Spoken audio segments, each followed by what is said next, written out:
እያገኙ ነው። ስለዚህ የዚህ ሰውዬ እነሱ ጋር ቁጭ ብሎ ምግብ መመገብ የሚያስፈልገውን ምናምን እያሟሉ ደ እዛው ሂዶ መንግስት አይቀልበውም እንዴ? ቆይ ለልዑል ትልቅ ችግር እንዳይሆንበት እኮ ነው። አሁን ዛሬ ታመምኩ ብሎ እንግዲህ አሁን ሐኪም ቤት ገብቷል። ሲጀመር ልጁ ሆን ብሎ ያዘጋጀው ወጥመድ ነው እንጂ ታሞ ይሁን አይሁን እንግዲህ እሱን አላውቅም። ብቻ የሆነ ውዝግብግብ ያለ ነገር ነው። ልዑል ደግሞ ተደውሎለት እንግዲህ ልዑል እንዳጋጣሚ ሆኖ ዘላለምን ለመጠየቅ መንገድ ላይ ነበር ምናምን። ከዛ በኋላ እሱ በደንብ እንትን ሲሉት እሱ እንደታመመ ምናምን ራሱን እንደሳተ ምናምን እንትን አሉ። ከዛ በኋላ እንግዲህ ልዑል የተባለው ሰውዬ መቼም ፈርዶበታል። እንደገና እሱን እንትን ለማለት መጣ። ቤት ሲመጡ እንግዲህ ሰውየው ራሱን ስቶ ምናምን ታምራት የተባለው ሰውዬ ማለት ነው። አሁን ላይ እንግዲህ ሐኪም ቤት ውስጥ ነው ያለው ተብሏል። እንግዲህ ካመመውን ፈጣሪ ማረው ነው የሚባለው። ሌላ ምንም አይባልም። መቼም ለሰው ልጅ ክፉም ቢሆን ምንም ቢሆን ሞት አትመኝለትም። የስራውን በቁሙ ማግኘት አለበት። ሞት እኮ አንዳንድ ጊዜ ቢሞት ምናምን እንላለን፣ ግን ሞት እረፍት ነው። ላላወቀ ሰው ነው እንጂ ሞት እረፍት ነው። ስለዚህ መቀጣት ስላለበት ይትረፍ ነው የምለው። ምንም በእናቱ ላይ ደግሞ ሌላ ነገር እንዳያመጡ ፈራባቸዋለሁ እነዚህ ሰዎች። አሁን ያቺ የቤት ሰራተኛዋ ያድርግ የተባለችው ነገር ሳታደርግ የት አባቷ እንደጠፋች ራሱ እየፈለገ አላገኛትም። ሞር ደግሞ ታምራትን ከዚህ ከነሱ አካባቢ ማራቅ አለበት ሲጀመር ልዑል ማለት ነው። አሁን ሐኪም ቤት ይውጣም ያምልጥም እንግዲህ አላቅም። እንግዲህ አሁን ሐኪም ቤት ነው ተብሏል። ነገ ደግሞ ምን እንደሚፈጠር አላቅም፣ ፈጣሪ ነው የሚያውቀው። ሰው ግን ለጥንቃቄ ያክል ከእናቱ እንደዚህ አይነት ነገሮች አሁን ደግሞ የሚያስጨንቃት ነገር አትፈልግም። እንደምታዩት በጣም ተናዳለች። በዛች በሰራተኛዋ ካደችኝ ብላ ብዙ ነገር ሳደርግላት ያ ሁሉ ነገር ስንከባከብ እኔን ከነ ልጆቼ ለመግደል መርዝ ለመስጠት የተዘጋጀች ልጅ ከየትም ከየትም ብለህ ፈልገህ አምጣልኝ እያሉ በጣም ተናደው አይታችኋል። እና አሁን ደግሞ ይሄ ታምራት የተባለው ሰውዬ እንግዲህ ልዑል ደግሞ በጣም ከሚባለው በላይ የዋህ እና ደግ የሆነ ሰው ነው። ለሰው እኔ እስካሁን ድረስ በጣም ብዙ ሰዎች አይቻለሁ። በልዑል ልክ ደግሞ ለሰው ልጅ ይሄን ያክል ጥላትሽን እንዴት ነው ቁጭ አድርገሽ የምትንከባከቢው? እኔ እኮ ግራ ግብት ብሎኛል የእውነት። ቤት ዓለም ቤትም ተሰምቶ አይታወቅም እኮ። አንቺን ቁም ስቅልሽ ሲያበላሽ የነበረ ሰውዬ አሁን ላይ እየተንከባከበ ቁጭ አድርጎ እያበላ እያጠጣ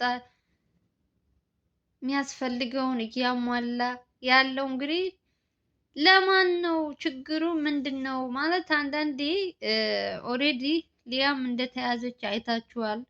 ምንድን ነው ከአሁን በኋላ ከዚህ ሰውዬ የሚፈልጉት ማስረጃ? በዚህ ልክ ለምን መንክብካቤ እንዳስፈለገው አላውቅም። እነሱን የሆነ ነገር እስከሚያደርጋቸው ነው የሚጠብቁት ወይስ አላውቅም። ብቻ ቸር ወሬ ያሰማን፣ ክፉ ክፉን ያርቅላቸው። እኔ ለእናቱ ሲል እመቤቴን ነው የምላችሁ። እናቱ በጣም ነው የምታሳዝነኝ። በቃ በማታውቀው ነገር በሰው ችግር እሳቸው ፈጣሪ አውጥቷቸዋል። የተዘጋጀላቸው ያን ሁሉ ነገር ቤተሰብ እህቶቹ ሁሉ ለምንትን ለማስባል የተዘጋጀው ነገር ከሽፏል። ፈጣሪ ጠብቋቸው ማለት ነውና አሁንም ደግሞ ይሄን ሰውዬ ካጠገባቸው ማራቅ አለባቸው። ነገ ጠዋት ሲወጣ ከሐኪም ቤት ደግሞ ምን እንደሚያደርግ አይታወቅም። አንዳንዴ ቤት ታሽጎብሽ ስትቀመጭ የምታደርጊውን የምትሰሪውን አታቂም። በቃ ይጨንቅሻል። ሰው እንደ አማራጭ ደግሞ ሰውን እንትን ለማለት ምናምን እንትን ትያለሽ። ብቻ እንደዚህ አይነት ነገሮች እንዳይከሰቱበት ሞር ደግሞ አሁን ላይ ትንሽ ከባድ ይመስለኛል።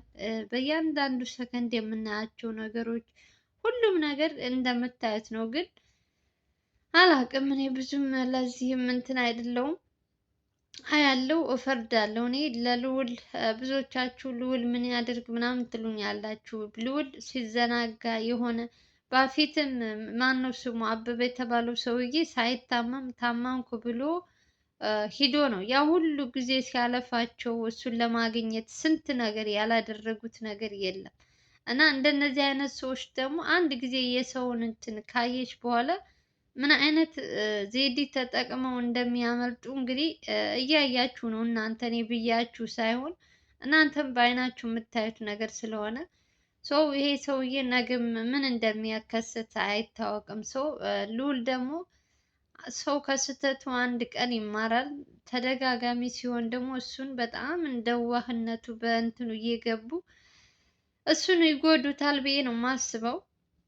ለዛም ነው ካጠገባችሁ አታቅርቡት። እንደ ወንጀለኛ ስትይዙ እንግዲህ እስካሁን ድረስ በነዛኞቹ በኩል የሚያዙትን እነሱ ጋር አያሳድሩም። ከስንት አንድ ቀን ነው እንጂ ሲያሳድሩ አላየንም። ወዲያውኑ ለሚገባቸው እንትኖች ወስደው ነው የሚያሰጧቸው። ይታሰራል። እንግዲህ ውጤቱን መጨረሻ ነው የምናየው። ስለዚህ የዚህ የታምራት ደግሞ ማጣራት ያለብኝ ነገር አለ፣ ከታምራት ብዙ ነገር መወስደው ነገር አለ ብሎ እንግዲህ እስካሁን ድረስ እሱ ጋር ነው ከተገኘ እንግዲህ ስንት ቀን ሆነው እያያችሁ ነው። እና ትዕግስተኛ ነው ልዑል። በመጀመሪያ ሳላደንቀው አላልፍም። እሱን ስንት ነገር ሲያደርግበት ስንት እንትን ሴራ እንትን ሲያሰርበት የነበረውን ሰው አሁን ላይ ቁጭ አድርጎ ምሳው ራቱን በየእንትኑ እየሰጠ እየተንከባከበው ማለት ትችላላችሁ። ሰው እንደዚህ አይነት ነገር እያደረገ ዛሬ ደግሞ ሆን ብሎ ሊሆንም ይችላል። ይሄ ሰውዬ አሁን ታመምኩ ብሎ ሐኪም ቤት የገባው ነገ ደግሞ ምን እንደሚፈጠር አናይም። እኔ አንዳንድ ጊዜ ግን ስታወሩት ይቀላል። በዛ በቦታው በእነሱ ቦታ ስትሆኑ ደግሞ ከባድ ነው በጣም። እናቱ ትናንት ዕለት ስታወራ የነበረችው እናት እንደዛ ሲሆኑ ስታይ የኔ እናት ብትሆን ስትብላችሁ በዛ ቦታ ስታስቡት በጣም ከባድ ነው። እና በልዑል ቦታም ብትሆኑ ልክ እንደዛ ነው። እነዚህ ሰዎች በቤተሰብ በምን እያሉ ችግር ውስጥ እያስገቡት ነው ሰው እና እኔ ታምራት ብዙም አላማረኝም። ገና ከመጀመሪያ ከመጣ እነ ልዑል ጋ ነው ከተባለ ቀን ጀምሮ እሱ ሰውዬ ምንም አላማረኝም እንዳልኩኝ ነው። ብቻ መጨረሻውን ያሳምረው፣ ሌላ ምንም አንልም። መጨረሻውን ያሳምረው ፈጣሪ። ክፉ ነገር ያረቀውና መልካም መልካም ነገር ያሰማን። ኧረ በፈጣሪ ሰው ብልህ እኮ ነው። አንዳንድ ጊዜ ግን መውጫ ስታጭ የማትጎለጉው ምንድን ነው? ምን አያጣም ይባላል አባባሉ ጠፋብኝ። ይሄ ሰውዬም አሁን የሆነ ነገር ሴራ ባያሴር የሆነ ነገር ሳይኖረው ታመምኩ ሐኪም ቤት ውሰዱኝ ብሎ ራሱን ልክ እንደ እንትን አድርጎ መተንፈስ አልችልም ምን አልችልም ምን እያለ በውሸት ሊሆንም ይችላል። እንግዲህ አላቅም። ትሰሙታላችሁ ደግሞ ነገ ምን እንደሚሉ። እኔማ ማውራት ያየሁትን ከማውራት ወደ ኋላ አልልም። በቀጣይ ደግሞ ምን አይነት እንትን እንደሚከሰቱ እናያለን። ብቻ ቸር ነገር እንመኝ፣ እኛ መልካም መልካሙን እንመኝላቸው። መጠንቀቅ ያለበት ደግሞ ልዑል ነው። መዘናጋት የለበትም። እንደነዚህ አይነት ሰዎች ደግሞ ብዙ ጊዜ በተለይ በር ስትዘጉባቸው ይጨንቃቸዋል ምናምን። ይሄ ሰውዬ ውጭ ላይ ሆኖ ስንት ወንጀል ስንት ነገር ሲሰራ የነበረ ሰው ነው። አሁን አንድ ቤት ተዘግቶበት መቀመጥም ደብሮትም ሊሆን ይችላል። ማን ያውቃል? የስንት ሰው ንብረት የስንት ሰው ላብ እንትን ሲበላ የለመደ ሰው አሁን በር ተዘጋበት አንዴ ምን እያለ ሰውን ችግር ውስጥ ይከታል። ብቻ እነ ልዑል ምንም አይሆኑም። ስለሱ አልጨነቅም። እውነት የራሱ ጉዳይ ነው ሰውየው። እና እንግዲህ ፈጣሪ ጠብቀው ማለት ነው። ሌላ ምንም ነገር ማለት እንትን አልልም ማለት አልችልም። ልዑል እንግዲህ በምታዩት ነገር እያያችሁ ነው። እንግዲህ ትናንት ማታም የተለቀቀውን ቪዲዮ አይታችኋል ብዬ ተስፋ አደርጋለሁ ሁላችሁም።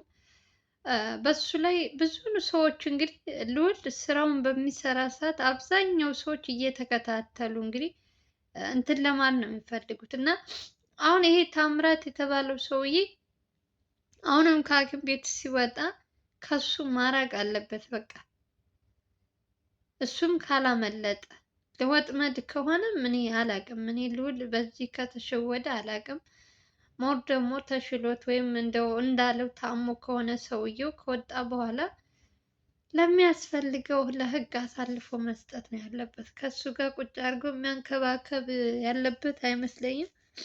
ግዴታም ያለበት አይመስለኝም። እና እናቱም እንግዲህ ከገባች በኋላ ቤት ከገባች በኋላ አይታችኋል። ብዙዎቻችሁ እንግዲህ ቤቱን ሁሉ ነገር ቀያይሮ ሰው የማያገኛት ቦታ አስቀምጧታል። እንግዲህ ከእግዚአብሔር ጋር ማለት ነው። ሰውም አለ አካባቢ ላይ ምናምን ብለዋል። እንግዲህ ፈጣሪ ይጠብቃችሁ። አንዳንድ ጊዜ ሰው ጠብቆሽ ወይም እንትን ብሎሽ አይደለም እንትን የምትይው እሱ ፈጣሪ ሲጠብቅ ነው። እና ይጠብቃቸው ማለት እወዳለሁ።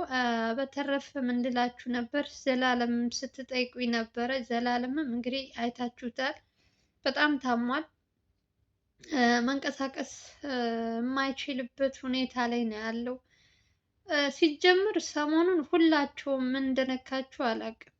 ዱካቸው ላይ የሚሰራው ልጅም እንደዛው፣ እሱም እንደዛ። እኔ ብቻ ኧረ በስመ አብ። አንድ ጊዜ ሲታመሙ ደግሞ በጣም ነው የሚያስጠላው። ደግሞ የበሽታቸው መንስኤ በጣም እንትን የሚለው ነገር የሶስቱም የሁለቱ ማለት ነው የዘላለም እና የብሩክ በጣም እኔ ኧረ በስመ አብ ምን ብዬ ልንገራችሁ? የእውነት ትንሽ የብሩክ ትንሽ ከባድ ነው። የብሩክ አልኩኝ የዘላለም አንገቱን እንትን ስላሉ ስለሰበሩት ይመስለኛል። ትንሽ ከባድ ነው። ብቻ እስኪ እንግዲህ እግዚአብሔር ካለ ሕክምናው እያደረገ ስለሆነ እንግዲህ ወደ ስራው ይመለሳል ብዬ ተስፋ አደርጋለሁ። እናንተም እንግዲህ በተቻላችሁ አቅም በጸሎታችሁ አስቧቸው። እንግዲህ የልዑልን እናትም እንደዛው። ልዑልም እንግዲህ አጠገቡ ያሉት ሰዎች እንዳይከዱት ነው ምፈራለት። ብዙ ጊዜ ብር የማያታልለውን ሰው የለም። አብዛኛው በብር እየተታለለ ይሄ ሰውዬም እንደምታዩት እንግዲህ ታምራት የተባለው ሰውዬም የነ ልዑልን ሰዎች በብር የሆነ ነገር እንዳይላቸው በጣም እፈራለሁ። እስካሁን ድረስ ደህና ናቸው፣ ታማኝ ናቸው።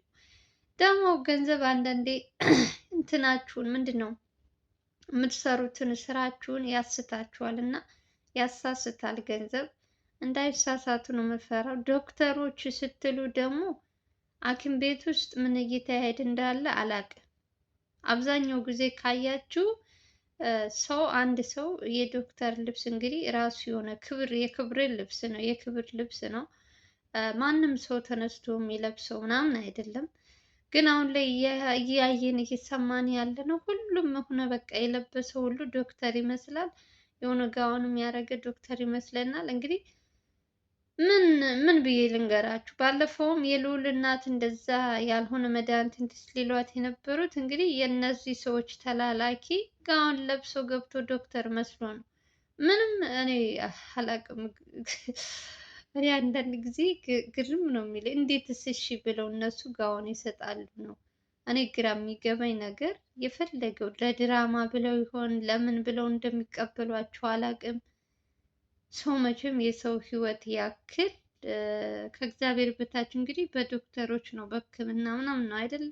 ህመምሽ እንትን የሚልሽ ሰው ይሄን ሁሉ ኃላፊነት ወስደው እንትን የሚሉ ሰዎች ለሰውየው አምነው ልብሱን ይሰጣሉ ብዬ አላቅም። ገንዘብ ያታልላቸዋል የሚል ኮሜንት አይቼ ነበር። በእርግጥ ያታልላል ገንዘብ፣ ግን በዚህ ልክ በሰው ህይወት ላይ እንደዚህ ያደርጋል ብዬ አላስብም። ልዑል ደግሞ ላመነበት ሰው አንድ ጊዜ እምነቱ እንደምታውቁት ነው። ሁልጊዜም የሆነ ነገር ሰው ላይ እምነት አለኝ ካለ ያንን ሰው እስከ መጨረሻው ያምናል። እና አሁን ባለፈው እናቱ ጋር ያስቀመጠው ዶክተር ምንድን ነው ልጅ የሚጠብቀው ልጅ ምን እንዳደረጉት እዛ አካባቢ ራሱ አልነበረም። ልጁ ሲገባ በበር ማለት ነው የሆነ አፍዘውት ይሆን ምን ይሆን ብቻ አላውቅም። አሁን ይህ ታምራት የተባለው ሰውዬ በትክክል ታሞ ነው ወይስ ለወጥመድ ነው የሚለውን እንሰማለን። እንግዲህ ዛሬ እንደዚህ ብሏል፣ ነገ ደግሞ ምን እንደሚከሰት እንሰማለን። ጤና ይስጠን እያልን እንግዲህ ብዙ ጊዜ አብዛኞቻችሁ ለልዑል በጣም ብዙ ነገር ትላላችሁ። የሆነ ወንጀለኛ ስትይዝ ለምን ከቤትህ ታስቀምጠዋለህ? ለምን አሳልፈህ ለህግ አትሰጥም? ምናምን እያላችሁ ነበር። እኔም ከእናንተ ጋር ነኝ። በእነሱ አካባቢ ሰው መኖር የለበትም ብዬ ነው የማምነው። ሰውየው ኦልሬዲ ምንም ነገር እንትን ሲል የሆነ ነገር ሲከሰት የሚያስፈልግም ከሆነ አውጥቶ ከዛ ከእስር ቤት ጥያቄውን መጠየቅ ይችላል። ሶ እሱ ጋር አስቀምጦ ሌላ ችግር ከሚፈጥር ከሱ አልፎ ለሌላ ሰዎች ከሚጎዱ እንደነዚህ አይነት ወንጀለኞችን ደግሞ ቤት ውስጥ ማስቀመጥ ተገቢ ነው ብዬ አላስብም። በተረፈ እንግዲህ እኔ ሌላ ምንም ልላችሁ አልችልም። እንግዲህ የዛሬው እንግዲህ ታምራት ይሄ ነው። ነገ ደግሞ ምን እንደምንሰማ እግዚአብሔር ጊዜ ይበለን ነው የምለው። እናቱም እግዚአብሔር ይመስገን እስካሁን ሰላም ናቸው። ደግሞ ይሄ ሰውዬ ከወጣ በኋላ ምን እንደሚፈጠር ደግሞ እናያለን። እውነት እኔ በጣም ነው የሚያሳዝኑኝ።